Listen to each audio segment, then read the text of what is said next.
గారికి వీక్షకులందరికీ కూడా శుభ మధ్యాహ్నం. అసలు దీని గురించి ఏం మాట్లాడాలో కూడా అర్థం కాని పరిస్థితి ఈ నకిలీ మద్యానికి సంబంధించి. నిన్నటిదాకా మద్యం దోపిడీ గురించి మాట్లాడాం. దానికి సంబంధించిన వాళ్ళందరూ కూడా ఒక తెలుగుదేశం పార్టీ వాళ్ళు లేరు, అందరూ కూడా వైఎస్ఆర్సీపీ పార్టీ. ఆ ప్రభుత్వం ఉండగా ఎవరికి అవకాశం ఇవ్వరు కాబట్టి వాళ్ళే చేసుకుంటూ ఉన్నారు. ఈ ప్రభుత్వంలో ఈరోజు ఈ బయటపడుతున్న ఈ కుంభకోణానికి సంబంధించి ఒక నియోజకవర్గ ఇన్ఛార్జ్ ఆయన పేరు బయటికి రావడం అనేది కొంచెం ఇబ్బందికరమైన పరిణామం. ఆయన గురించి ఒక మాట చెప్పాలంటే ఒకవేళ శ్రీనివాసరావు బాధేసిద్దేమో, కానీ అక్కడ పార్టీలో ఉన్నటువంటి అంటే తెలుగుదేశం పార్టీలో మొట్టమొదటి నుంచి ఉండి 42 సంవత్సరాల నుంచి ఉండి ఇప్పుడు పార్టీలో ఉన్నంత కార్యకర్తలు మొత్తం గోలగోలు చేశారు ఆయనకి టికెట్ ఇవ్వద్దని చెప్పని.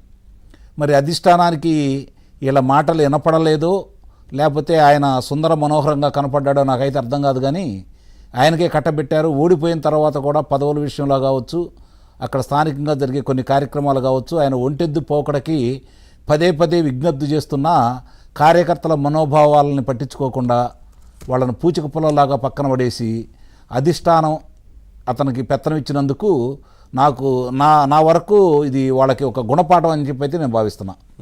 ఇలాంటి ఇంకా చాలా చూడాలా ఈ కూటమి ప్రభుత్వంలో, నిస్సందేహంగా చెబుతున్నాను. వీళ్ళకి బాధేసినా కూడా ఇలాంటి చాలామంది వ్యక్తుల గురించి మనం ఇంకా చాలా చూడాలి.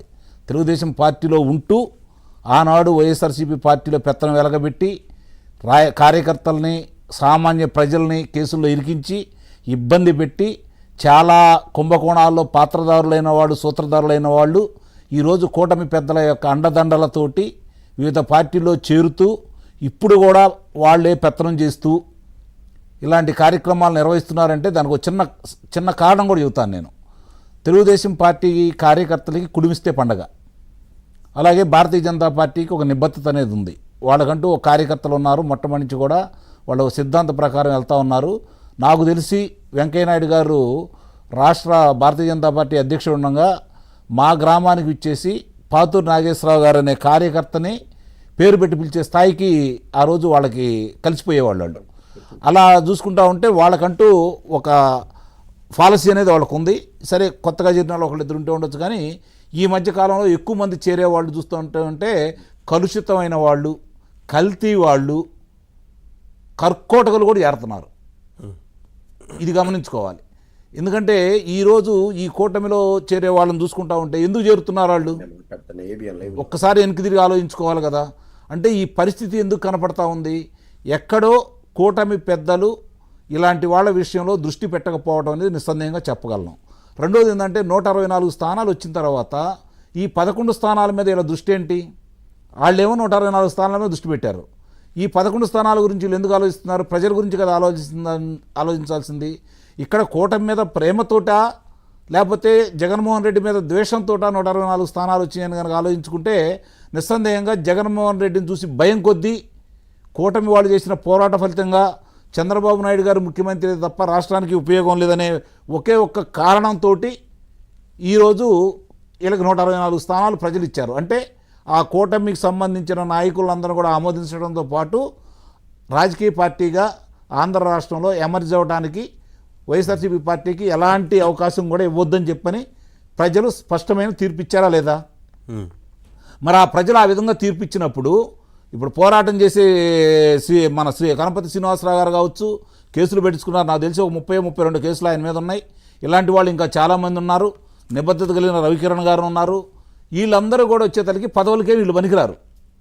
వాళ్ళకి ప్రత్యేకమైనటువంటి వాళ్ళకి ఏదన్నా కార్యక్రమాలు చేపట్టండి, మీరు ఈ పనులు చేయండి అంటే వాళ్ళు ప్రాణాలు తెగించి సర్వాన్ని త్యాగం చేసేసి వాళ్ళు కార్యక్రమాలు నిర్వహిస్తారు. కానీ వాళ్ళకి పదవులు ఇవ్వరు. వీళ్ళు వచ్చిన వాళ్ళకి పదవులు ఇస్తున్నారు అంటే వాళ్ళు ఏ పార్టీ నాయకులని ప్రజలు తిరస్కరించారు. వాళ్ళ మీద అభియోగాలు ఉన్నాయి, వాళ్ళ మీద కేసులు ఉన్నాయి, హత్యా నేరాలు ఉన్నాయి, భూ కబ్జాలు ఉన్నాయి. అలాంటి వాళ్ళు ఈరోజు ఈ పార్టీలో చేస్తే శుద్ధపూసలు అయిపోతారా? అయినా మీకు వాళ్ళతో పని ఏంటి? పోరాడింది ఎవరి మీద? ఇప్పుడు కార్యకర్తలు ఎవరు సమాధానం చెప్పుకోవాలి? కార్యకర్తలని రాష్ట్ర పరిధిలో చూసుకుంటా ఉంటే ఒక కార్యకర్త మనోవిధానంగా అర్థం చేసుకుంటా ఉంటే ఎప్పుడైనా గుర్తుపెట్టుకోండి, ఆ పార్టీకి ఈ పార్టీకి 25 నుంచి 30% ఓట్లు ఉంటాయి. మిగిలిన ఓట్లందరూ కూడా సామాన్యులు ఓట్లు వేస్తేనే గెలిచేది. ఈ 35% కూడా కార్యకర్తలు ఓటేయించాలి అంటే కార్యకర్తలు ఎప్పుడైనా సరే జెండా పట్టుకొని ఆ కర్రను భుజాన్ని వేసుకొని ఎవడొస్తాడో రండి అని చెప్పని నిలబడి వీళ్ళందరి చేత ఓట్లు వేపిస్తేనే తెలుగుదేశం పార్టీ గెలుస్తూ ఉంది. కార్యకర్త ఎప్పుడైతే కాడి కిందేశాడో 1989 ఒక విషయం తీసేస్తే మిగిలిన అన్నిసార్లు కూడా కార్యకర్త కాడి కిందేసినందువల్లే తెలుగుదేశం పార్టీ పరాజయం పాలైంది. ఇది గమనించడంలో పెద్దలు చాలా నిర్లక్ష్యం వహిస్తూ ఉన్నారు. ఎన్నిసార్లు గుణపాఠం వచ్చినా సరే వాళ్ళు దాన్ని మర్చిపోయి ప్రవర్తిస్తానే ఉన్నారు. ఏదైనా సొంత పార్టీకి సంబంధించిన నేత అయినా సరే అసలు ఎందుకు ఆయన అందుకే నేను చెబుతుంది ఇవన్నీ ఎందుకు చెబుతున్నానంటే అతని గురించి పదే పదే పదే పదే కార్యకర్తలు చెప్పి నియోజకవర్గ సమన్వయ మీటింగ్లో కూడా అతను వ్యతిరేకించి పలానా వాళ్ళకి పదవులు ఇస్తున్నారు అంటే మరి ఇలాంటి పనులు కాక ఎలాంటి పనులు చేస్తారు? ఒకసారి మాట్లాడదాం. శ్రీనివాస్ గారు, అంకమరావు గారు మాట్లాడింది విన్నారు కదా, సో మీకే